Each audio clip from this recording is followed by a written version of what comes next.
You guys know that I have mentioned Eyal Yakoby a time or two before. And if anybody follows social media, they know that there are certain Zionists that get their accounts boosted that have an unconscionably high level of sway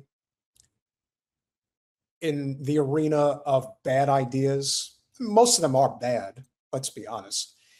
But in the case of Eyal Yakoby, you're talking about somebody who has come out of nowhere to apparently become one of the most influential people in all of conservative Zionist media.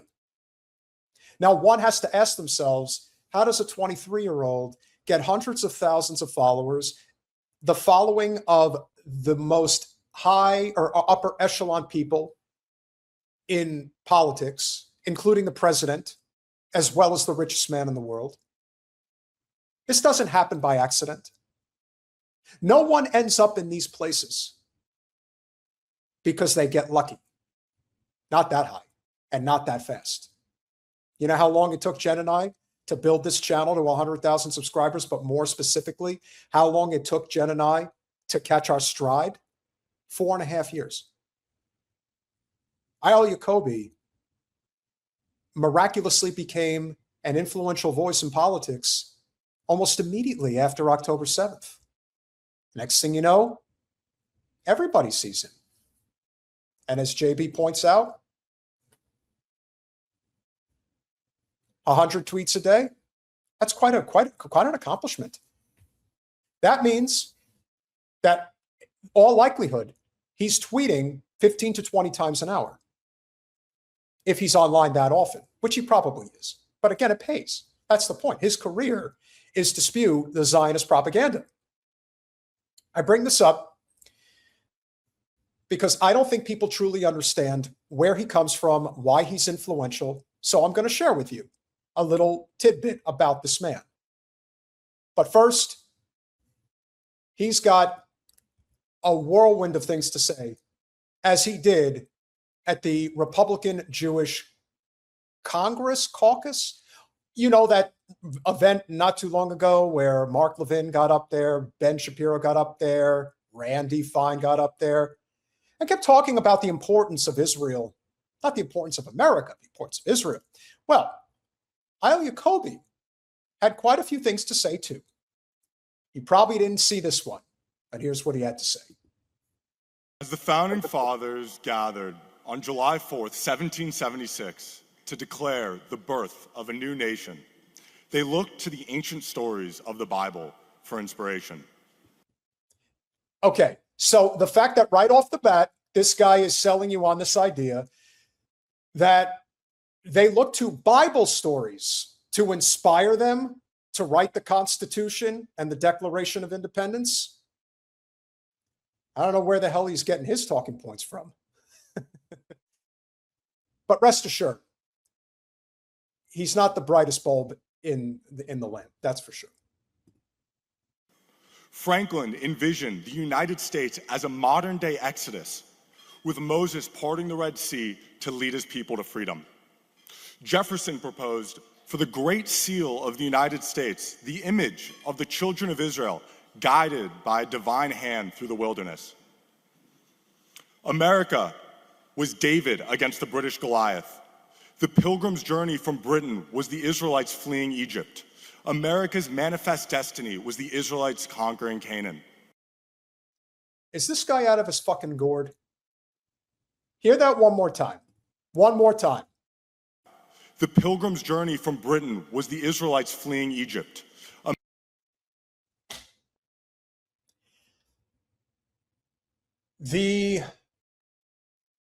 What's a good word? The audacity of this kid. I don't get it. I don't get how there's anyone who hears this and thinks, yeah, he knows what he's talking about. And as Jen is pointing out here, this is a kid who went to UPenn and now is doing grad school at Harvard. So one has to ask themselves, how could such a moron get into such a prestigious university? Well, guess what? His father, Yakobi, he is the chair of the biology department at Rutgers University. You may have heard of that school. It's my alma mater. And he was the chair first at Rutgers Camden.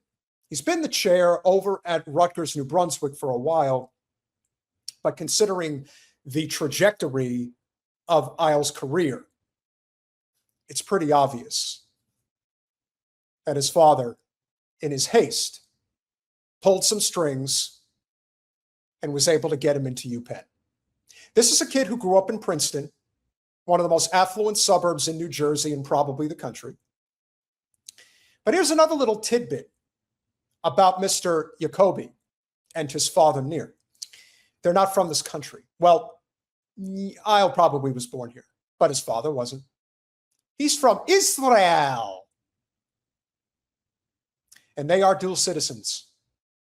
But if you were to ask them, kind of like Trump, listen, if we ask Miriam Adelson, where does her loyalty lie? I asked her one time, really important question. What do you love more, America or Israel? She didn't want to answer that. Well, guess what? If you were to ask them where their loyalty lies, they might lie, but we all know where their loyalties lie. With Israel, not with this country. And even if they said they did, we don't want people like this. At all. America's manifest destiny was the Israelites conquering Canaan. When delegates shuffled into Carpenter's Hall for the opening session of the Continental Congress, the first prayer was Psalm 35. The American Republic was born to the music of the Hebrew Bible. The tune of shared values has been shattered by the rampant anti-Semitism that has taken root on college campuses. And we wonder why. Why has this supposed anti-Semitic, anti-Jew hatred taken over on college campuses? Could it be a genocide? No, that can't be possible because there is no such thing as a genocide, just like there's no such thing as Palestinians. Am I right? Yakobi, made up language, made up name. And this man, boy, his age might indicate that he's a man, but he's really a boy. His whole disposition, even in the face of knowing full well what people think of him, because they do question, even somebody who may support the state of Israel is looking at this guy and thinking, man, he really doesn't give a shit about America, does he? No, he doesn't. And he's telling you in his words. Pure and simple. On October 7th, Israel was attacked. Since October 7th, Jewish students across this nation have been under attack. They just like to make things up, and he's no different. Let me count the ways I can make things up. And as we have seen time and again, particularly when there were the campus protests, which started at Columbia because it was again, Columbia is an Ivy League institution, so naturally, it's going to attract a lot of attention. There were operatives for the state of Israel, for the Mossad, all over the campus, including the girl who we've pointed out time and again, her name is slipping me, but claim that they stabbed me in the eye with their Palestinian flag. That was a lie, and the person turned out to be an op. Now, here's another little tidbit about Eyal Yakoby that you probably didn't know. This is the student who led the class action lawsuit against UPenn, Columbia, and Harvard about anti-Semitism. That's him. He's the one who did it. You would think that there would be probably some very powerful people backing him up to do something so audacious. Wouldn't you think so? Absolutely. So therein lies why he's talking like this. But trust me, he's got a lot more to say. My name is Eyal Yakoby. I'm a recent graduate from the University of Pennsylvania. No clapping. I am a proud Jew. But first and foremost, I am a proud American. No.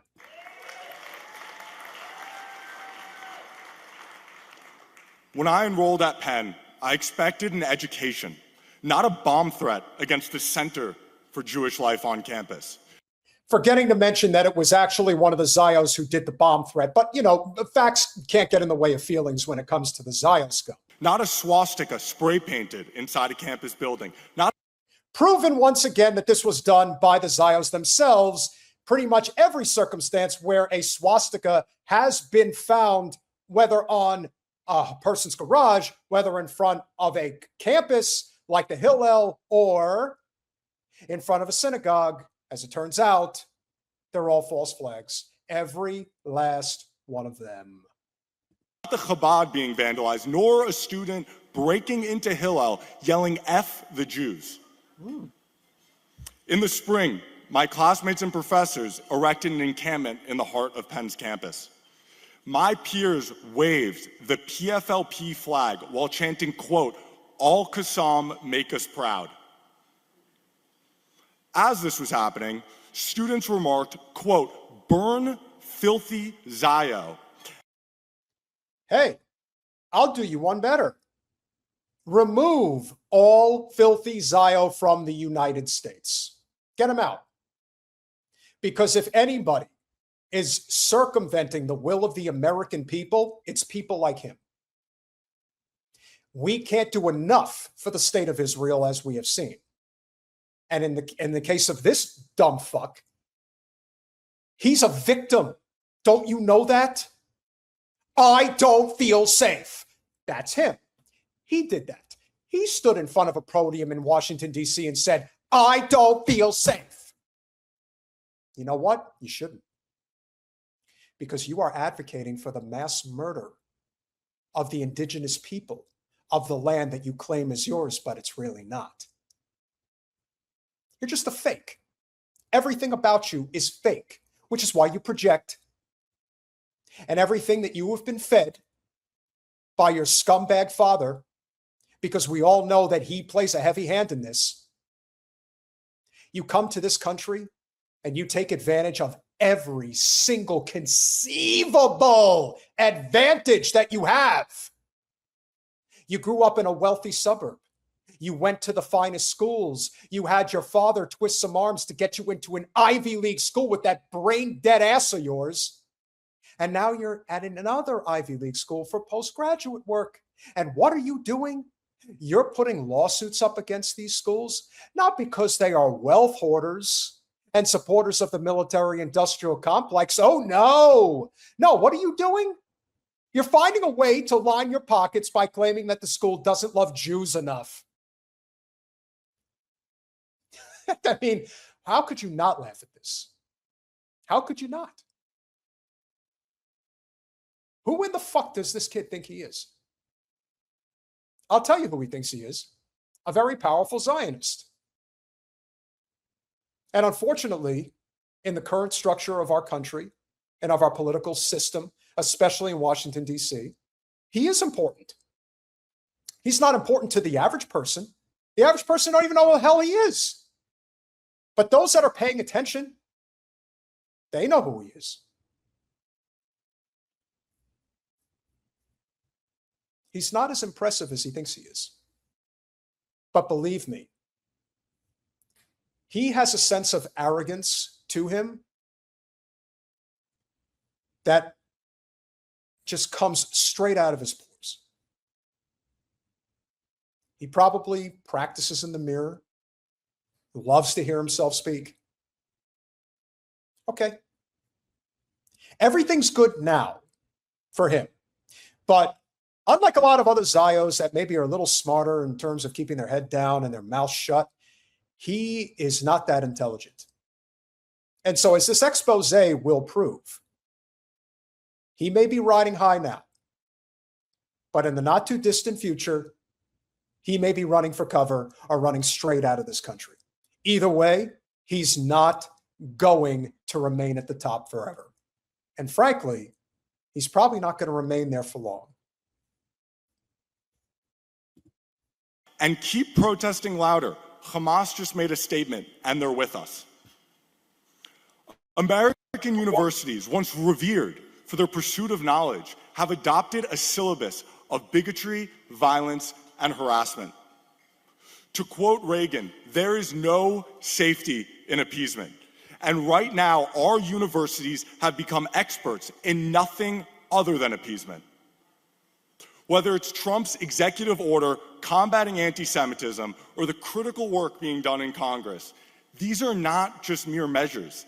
They are critical actions to protect our campuses and students and uphold the principles of liberty and justice for all. What are they protecting you from exactly?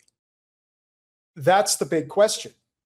What exactly are they protecting you from? Who's coming after you?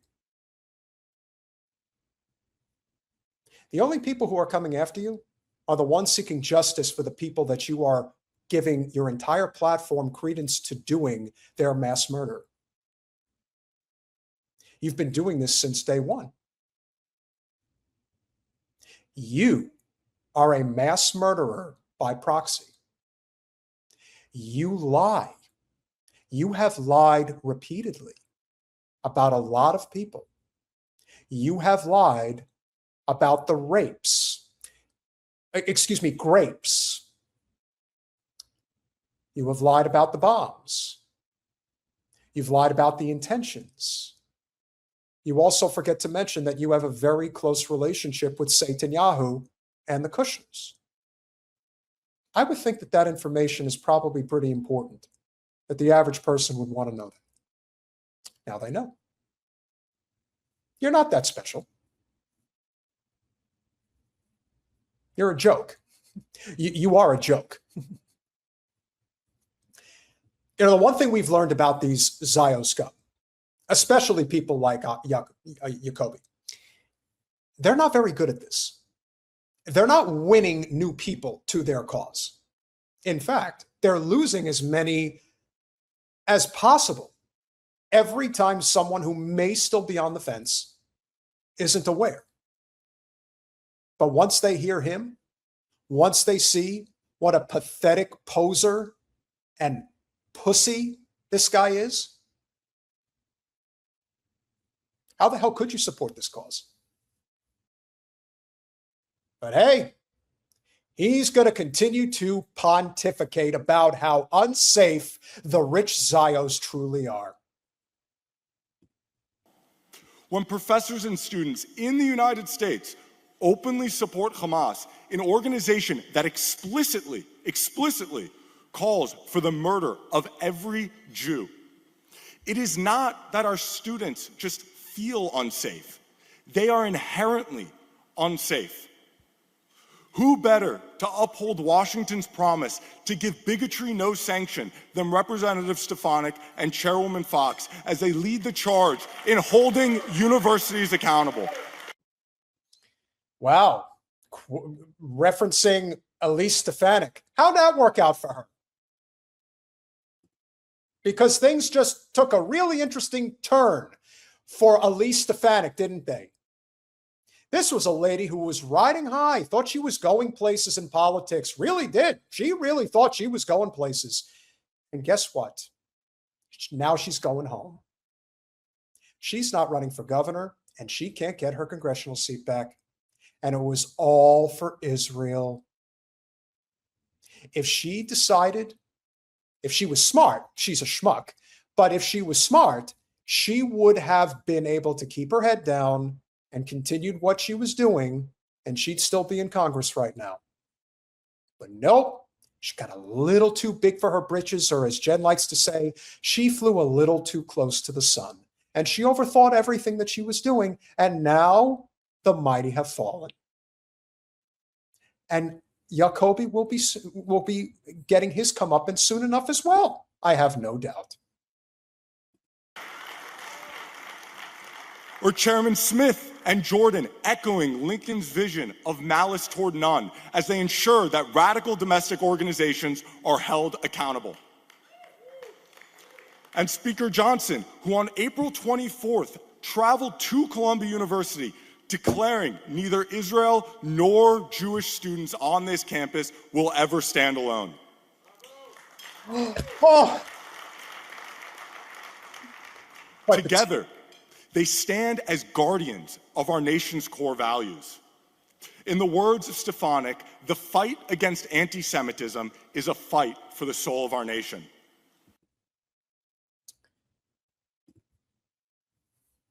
The fight for the soul of our nation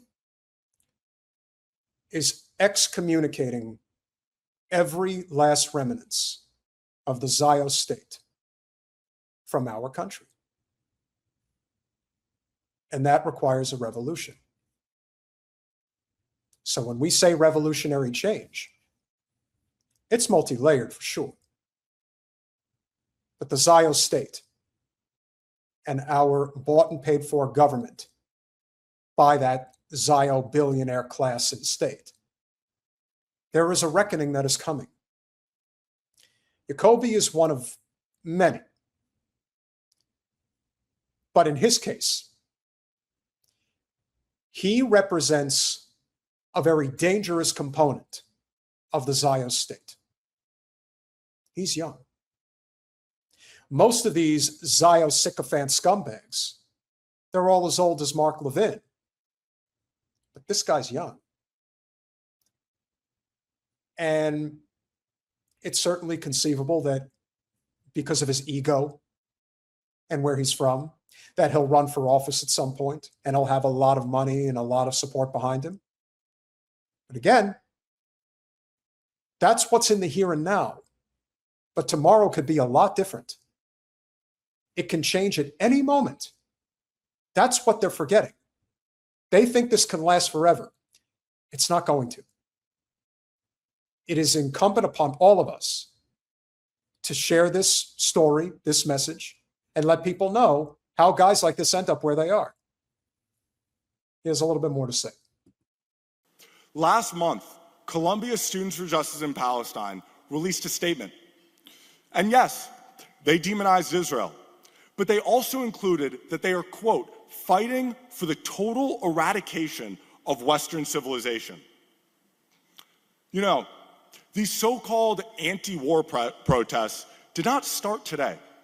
They started on October 7th, celebrating the massacre, celebrating the rape, murder, and maiming of Jews. Boy, he seems pretty convinced that that's exactly what happened. No, the fact of the matter is, this has been going on since 1948, and there are many instances to prove otherwise. I wonder what would happen if somebody brought up the USS Liberty to this fuckhead, even though it was something that took place probably before even his father was alive.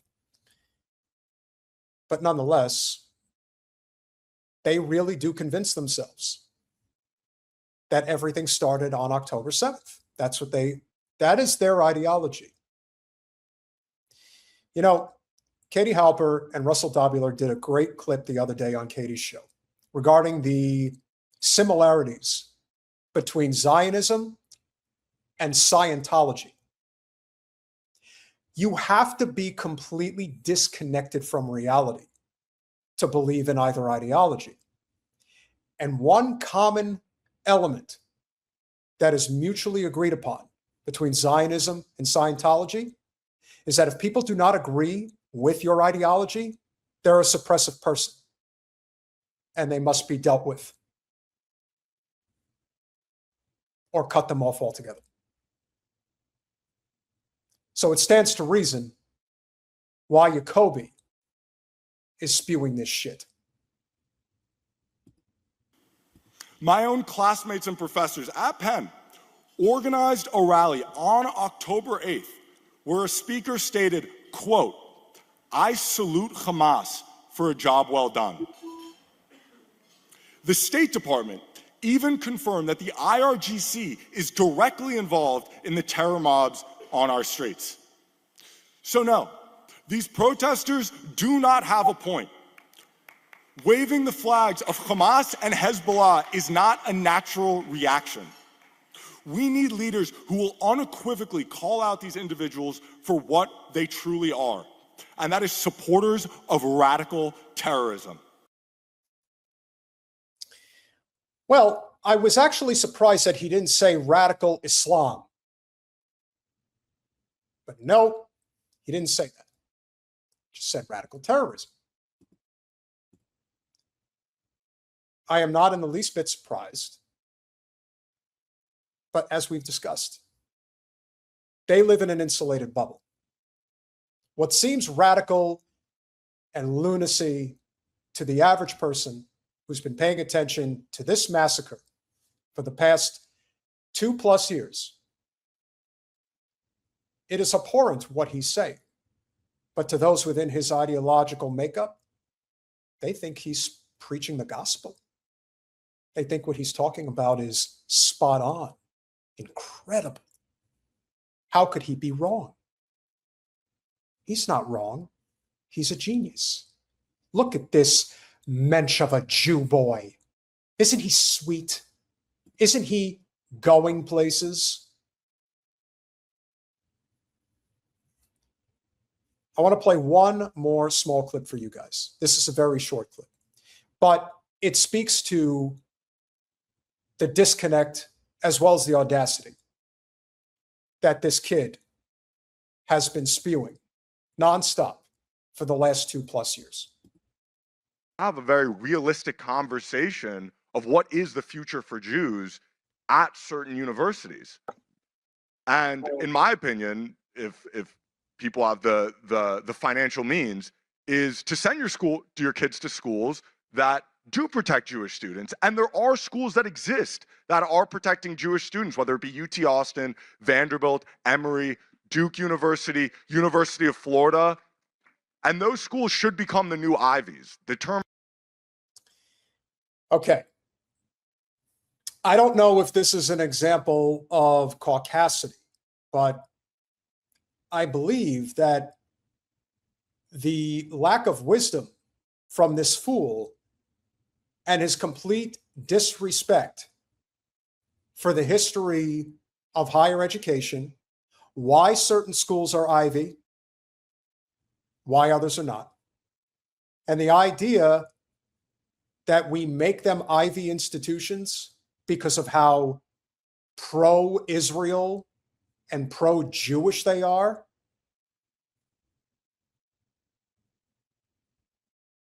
And you wonder why people hate Jews? And I want to conclude with this point about this story. For those people who know who Myron Gaines is, and he's had that podcast that has done pretty well. I believe that they are based out of South Florida. But when you run a podcast like Fresh and Fit, and the whole concept behind it to me is not anything that I would ever watch or ever pay attention to, I did notice that he decided to go after Yakobi on social media. Called him a kike, told him to get the F out of the country, et cetera, et cetera. And I felt, because I never get involved in this stuff, but I felt an obligation to say something to him about that. And this is why I don't trust many people in this sphere.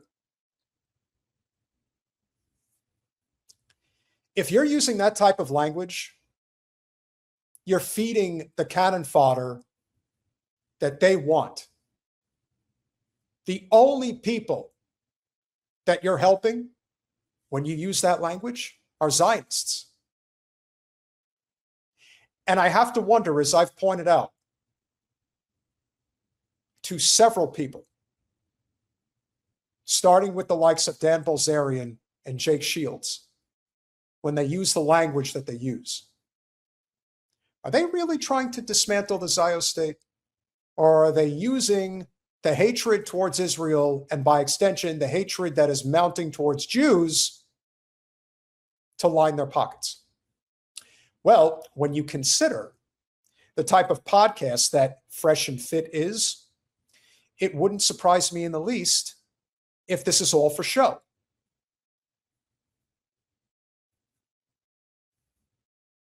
They may be correct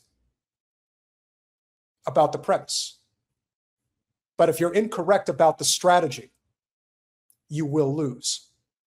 You will only continue to facilitate the genocide against the Palestinians, the expansion of the Greater Israel Project, and we're still stuck at square one. Either you get right on how this has got to go down, or we're all going to lose. There is a way to go after these people. And it starts by separating Jews from Zionists. If you can't do that, then you don't actually give a fuck about the Palestinians and whether or not we end this Zion state once and for all. It is imperative that we get it right for the sake of Palestinians and for the sake of humanity.